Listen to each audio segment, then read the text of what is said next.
Hello again, everyone. I'm Father Joe Nazzle from Sonino Mission House in Berkeley. On the long and winding road up to the Hermitage, where I spent January and February of last year on sabbatical, there is a large weather-beaten cross.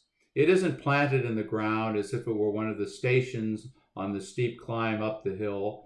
There are no markings on the cross. It simply leans against the rocky ridge and looks out over the Pacific Ocean.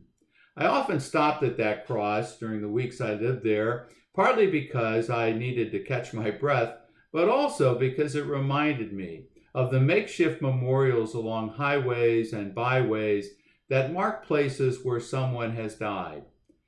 They are solemn reminders that this is a place where a life was lost.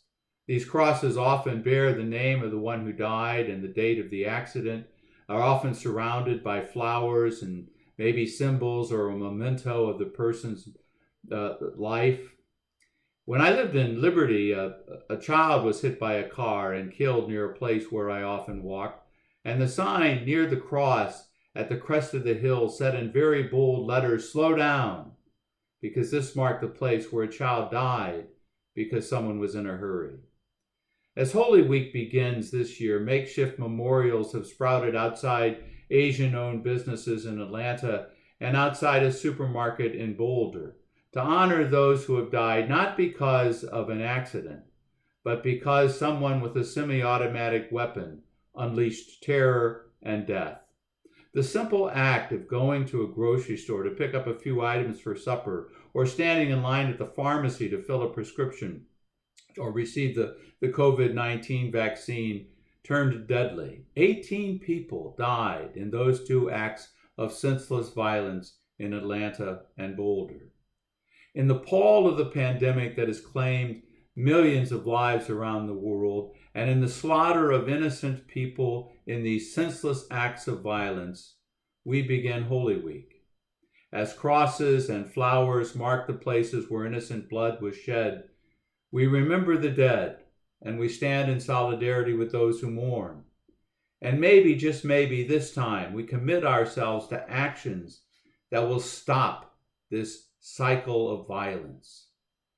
Holy Week reminds us yet again how Jesus enters fully into our violent world, where answers are elusive. We can celebrate Palm Sunday and Holy Week purely from a devotional perspective, by standing on the sidelines and watching the events of this week, Jesus' betrayal, his abuse, his torture, his execution pass by. But if Holy Week is to make a difference in our lives, we must allow the Paschal mystery, the suffering and death of Jesus, to enter into our own experiences of suffering and death. We can look especially at certain people and certain places in Mark's Passion who open the door of the cross for us. The Passion of Mark begins in Bethany, in the house of Simon the leper, an outcast, and an unnamed woman breaks the boundaries by anointing Jesus' body for burial. At least that's how Jesus perceives her holy action. But the others around the table think it's not an anointing, but an extravagant waste of money, especially Judas. His nose is bent out of shape, begins to complain that the money could have been used for the poor, even though immediately after Jesus confirms the woman's place in the Paschal mystery, confirms by saying she has come to his defense by anointing his body for burial, what does Judas do? He goes out and betrays Jesus. At numerous turns in Mark's gospel, women offer powerful role models for what missionary discipleship means. From Simon's mother-in-law in chapter 1 through the Syrophoenician woman in chapter 7 to the widow at the end of chapter 12, women reflect key themes in what it means to be a disciple of Jesus. Women also frame Mark's passion story, from the woman who anoints Jesus in the home of Simon the leper at the beginning of the passion story to the women who stand by Jesus as he hangs from the cross and dies. These women offer a passionate witness of discipleship, and they reveal for us how on the journey of discipleship we must leave some room so that the Paschal mystery can find its place within the pages of our own life story. Because when we allow that Paschal mystery to have its holy way with us, we begin to see that this is the very place where hope is born. As Holy Week begins, this is the place where we might start. Empty ourselves of whatever it is that is, whatever attitudes that is keeping us from living in the manner of Jesus.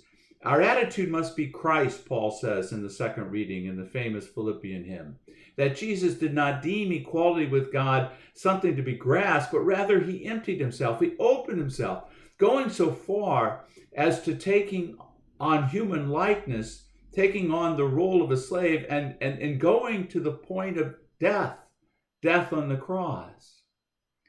Allowing that story, that humility, the power of the emptiness, of having no answers, of not knowing what to do, sitting with that allows the Paschal mystery to find a place within us. And when we find that place within us, like the servant in the first reading, the suffering servant who speaks to the weary a word that will rouse them, but talks about how he's been humiliated and his beard has been plucked and his face has been spit upon. And yet he says, because that Paschal mystery has found a place within him, he finds an inner strength because he says, God is my help. Therefore, I am not disgraced. Because when we empty ourselves, we allow God to take over our lives. And like that servant, we can set our face like flint, knowing we shall not be put to shame.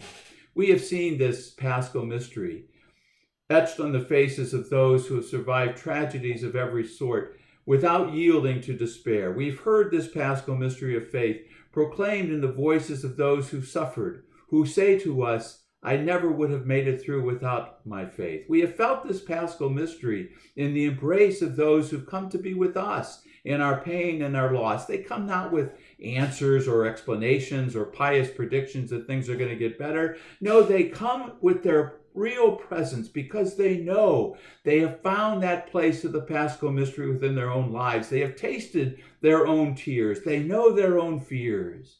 They know it is God who redeems them and gives them strength. These are the people, like the suffering servant, like the women in the Passion story, who, like Jesus, empty themselves so that God might fill them with the fullness of divine life. They are people who have stood in the dark and damp place of the soul, where the light has grown dim and tears have fallen like rain, who are filled with the light that they know is not their own. When death came for Jesus as he hung on the cross, suspended between heaven and earth, with a loud cry of abandonment, he breathed his last, and all heaven broke loose as the veil in the sanctuary was torn from top to bottom.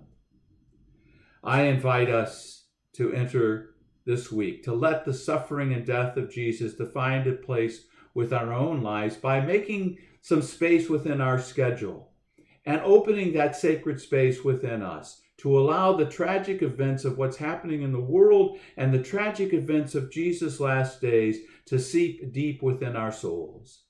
For only when we have united our losses with the cross of Jesus will we be able to say with the centurion, truly, this man was the Son of God. May we journey together in prayer this Holy Week across the miles.